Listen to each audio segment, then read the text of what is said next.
Çöp bir axşam yeməyi partisində istənməyən qonaq kimi hiss etdirə bilər. Yemək yedikdən sonra özünüzü balon kimi hiss edirsinizsə və ya qarın nahiyəsində heç vaxt acmayacaqsınız kimi hiss etdirən ağırlıq hissi varsa, bu çöplə əlaqəlidir. Çöp mədə-bağırsaq traktında qazların normadan artıq əmələ gəlməsi və ya əmələ gələn qazların çıxa bilməməsi ilə əlaqəlidir. Bu videoda çöp probleminin səbəblərini və bundan xilas olma yollarını göstərəcəm. Videonu bəyənməyi və kanala abunə olmağı unutmayın. Çünki sağlamlıqla əlaqəli problemlərə peşəkar yanaşmalar bizim kanalımızdadır. Qazlar həzm prosesində əmələ gəlir. Həzm olunmayan karbohidratlar, lobya, mərcimək, gül, kələm kimi lifli qidalar yoğun bağırsaqda bakteriyalar tərəfindən ferment təsirinə məruz qalaraq hidrogen, metan və karbon qazı kimi qazlara çevrilir. Bir sıra düzgün olmayan qidalama vərdişləri həzm traktında qazların həddindən artıq əmələ gəlməsinə səbəb olur. Qaz əmələ gətirən qidaların yeyilməsi çöp yaradır. Qazlı itkilər, lobya, kələm, brokkoli, soğan kimi qidalar bağırsaqda qaz əmələ gətirir. Odur ki, qazlı itkilərdən və çöp yaradan qidalardan uzaq olmaq kömək edə bilər. Tələskən insanların yemək yeyən və danışan zaman fərqində olmadan utduqları hava mədə və bağırsaqlarda toplanır. Bu da çöp əmələ gətirir. Buna tibbdə aerofagiya deyilir. Belə şəxslərin hava udmaq vərdişini tərk etmələri çöp problemini tamamilə aradan qaldıra bilər. Bakteriyal disbalans və ya nazik bağırsaqda həddindən artıq bakteriya artımı qaz istehsalını artırır. Bu da çöp və diskomfort hissinə səbəb olur. Buna tibbdə disbioz və ya SIBO xəstəliyi deyilir. Əgər bu problem varsa, dərmanlarla və xüsusi antibiotiklərlə müalicə aparılmalıdır. Bunlardan başqa qazın çıxmasının pozulması da çöp, diskomfort və ağırlıq hiss etmənizə səbəb ola bilir. Qəbizlik zamanı bağırsaq möhtəviyyatının irəliləməsi yavaşladığı üçün qazların xaric edilməsi də gecikir və bağırsaqlarda toplanır. Qəbizlik probleminiz varsa, onu təcili həll etməyiniz lazımdır.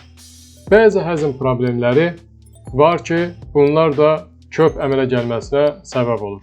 Laktoza dözümsüzlüyü, gluten həssaslığı və ya qıcıqlanmış bağırsaq sindromu kimi vəziyyətlər şişkinliyi və çöpü artıra bilər. Bu, mədə-bağırsaq problemləridir və müalicə olunması lazımdır. Laktoza dözümsüzlüyü süd içənlərdə çöp və ishala səbəb olur. Gluten həssaslığı çörək və un məmulatları yeyənlərdə onların tərkibində olan glutenin təsirindən qarında çöp və narahatlıq yaranır. Bəli, stress də həzm prosesini və bağırsağın peristaltik hərəkətini poza və qaz yığılmasına səbəb ola bilər. Az hərəkət etmək bağırsaqların işini ləngidir. Bağırsaqlarda olan qazın xaric olmasını çətinləşdirir. Günlük piyada hərəkəti artırmaqla qazların xaric olmasını artırmaq olar. Çöp yaranmasında əsas səbəblər bunlardır. Ancaq və lakin məsələ insan orqanizmində bu qədər sadə deyil. Qarında çöp və şişkinlik hissi bəzən qarında qaz olmadan da sinir sisteminə bağlı subyektiv bir hiss kimi müşahidə oluna bilər. Yəni, əslində qarında meteorizm yoxdur. Amma siz çöp var kimi hiss edirsiniz. Məsələ burasındadır ki, bağırsaq və sinir sistemi bir-biri ilə əlaqəlidir. Buna beyin-bağırsaq oxu deyilir. Bağırsaqların gərilməsinə qarşı visceral həssaslıq yaranıbsa, şəxs az miqdarda qaz olsa belə böyük çöp varmış kimi hiss edə bilər. Bəzi şəxslərdə xaricdən qarnın aşağı hissəsində sağ ya da sol tərəfdə kənardan görünən şişkinlik meydana çıxır.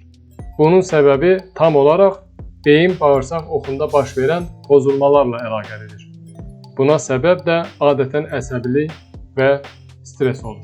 Çöp problemindən xilas olmağın yolları onu əmələ gətirən faktorların aradan qaldırılmasıdır. Bunlar barədə yuxarıda danışdım. Qısaca üzərindən bir daha keçmək istəyirəm. Qidalanmaya diqqət edin.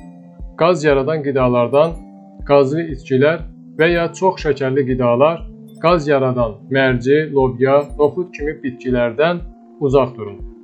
Bunun əvəzinə zəncəfil, nanə çayları və ya kefir kimi həzmi asanlaşdıran qidaları seçin. Yavaş-yavaş yeyin. Yeməyi yaxşı çeynəyin və kiçik loxmalarla yeyin. Su için. Gündə ən azı 1,5-2 litr su içmək həzmi yaxşılaşdırır. Hərəkət edin. Yeməkdən sonra qısa bir gəzinti bağırsaqlarınızı aktivləşdirəcək. Yoğurt və ya probiotik əlavələr bağırsaq florasını balanslaşdıra bilər. İlk 15 gün bir listə tutun və ora yediyiniz qidaları və yedikdən sonra köklə bağlı narahatlıq olub-olmadığını qeyd edin. Bununla sizə hansı qidaların kök verdiyini və hansı qidaların rahat hiss etdirdiyini aydınlaşdırmış olacaqsınız. Beləliklə, dostlar, kök insanı kifayət qədər narahat edən bir məsələdir. Amma düzgün qidalanma və sadə həyat tərzi dəyişiklikləri ilə bu problemi azaltmaq mümkündür. Əgər sizin kök problemini aradan qaldırmaqla bağlı xüsusi üsulunuz varsa, şərhlərdə bizimlə paylaşın. Videonu bəyəndinizsə, like düyməsini basın. Kanalımıza abunə olun. Növbəti videoda görüşənədək özünüzə yaxşı baxın.